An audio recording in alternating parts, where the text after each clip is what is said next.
Nakalagay sa puso niya yung mask. Nagkaroon si Harmon ng primary complex.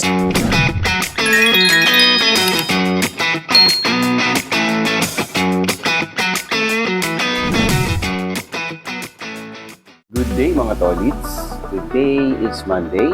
It's a very nice day because may magbabalik school ngayong araw na to. Si Harmon Gabriel ay kasalukuyang nag-breakfast. Hot dog, egg. The next thing to do is, after nyan,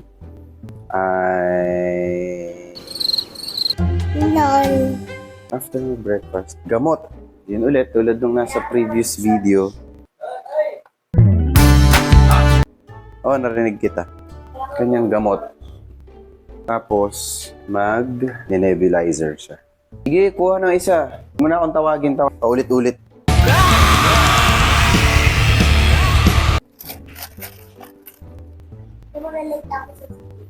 Kaya nga kita maagang ginising eh. Para hindi ka ma-late sa school. Mag-nebulizer lang si Harmon. Lalagyan ko lang siya ng... Ito ay yung salbutamol.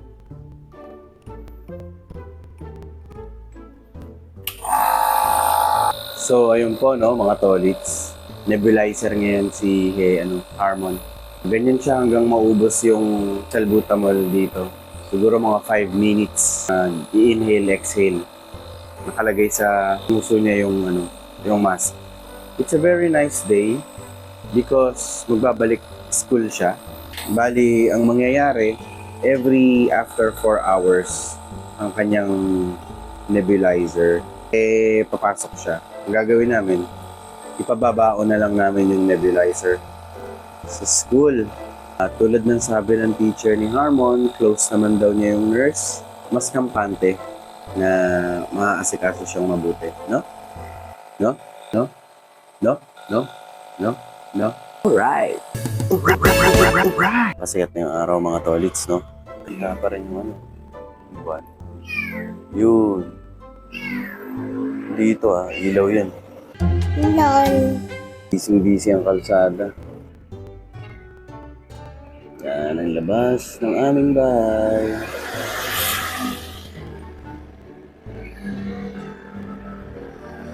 Pinakita ko lang sa inyo yung labas. At wala namang makikita kundi mga sasakyan. Pero ang ganda ng langit, no? No? Hindi ko na makalimutan, nagtimpla nga pala akong kape, no? Yung mga natitirang salbutamol kasama sa pag-evaporate, no? No? Nagkaroon si Harmon ng primary complex mga 1 year ago. So, naggamot siya for 6 months and natapos yon, naging okay siya. Ngayon, nung nahirapan yung lungs niya, bigla na lang ganun yung naging problema. Pero good thing is he's doing well now. He's doing well now, di ba? Ayos. Ngayong araw po ay ibang araw na. Good day, mga katolids! Today is Tuesday. At as usual, nagluluto po ako ng almusal para sa aking first grader na si Harmon Gabriel. At ang aking niluluto ay scrambled egg, hot dogs, and meatballs. So, panoorin niyo po ako kung paano ko po iluluto muna yung egg. Akin pong hinahalo muna. At meron pong gumalaw doon. Hindi ko po alam kung ano yun. Pero, yan natin. Minsan po talaga may gumagalaw dito eh. Pakisilip nga po kung ano yun. Pakasakalan mo nakita. Wala ba? Wala. So, may gumalaw Hindi ko alam kung ano yun. Pero, bahala na. So, unahin ko na po yung itlog Ito po, panoorin po natin kung paano ko iluto ang itlog At ito na po. Isasalang ko na. Isasalang ko na ang itlog. Alauna. Alas 2. Alas 2. So, nakalow ang ating induction. Maya-maya pa yan tutusta sa ilalim. Ayan po, itlog ang aking inuna para sa ganun ay hindi mahaluan ng ibang lasa, no? After ng itlog, pagkaahon ko sa itlog, tsaka ko naman isasalang ang hotdog at saka meatballs. Pagsasabayin ko na para tipid sa oras. So, ayun po, no? Kung familiar po kayo sa bandang parokya ni Edgar, no? Sana familiar din kayo sa album nila na Burugudoy Stones Tugudunstoy. Opo, Burugudoy Stones Tugudunstoy. Yan. At meron silang isang kanta doon. Hindi pala kanta, parang skit, no? Meron silang isang skit doon na ang title ay Public Service Number 1. Gumawa kami ng mga kaibigan ko ay gumawa ng isang parody. At eto siya.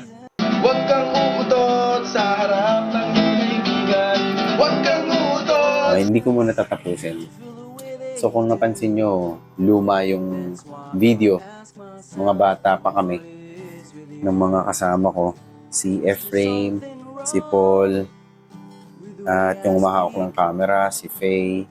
Andun din yung special participation ni Joms. Nakakatawa lang na mapanood ulit yung lumang video. Let's do the flip. Yun, magalaw na siya. Okay, let's do the flip. Today is Wednesday, February 7, 2024.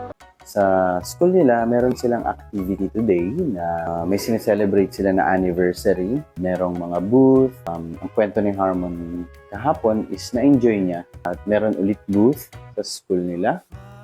And I hope ma-enjoy ulit ni Harmon ang araw na to.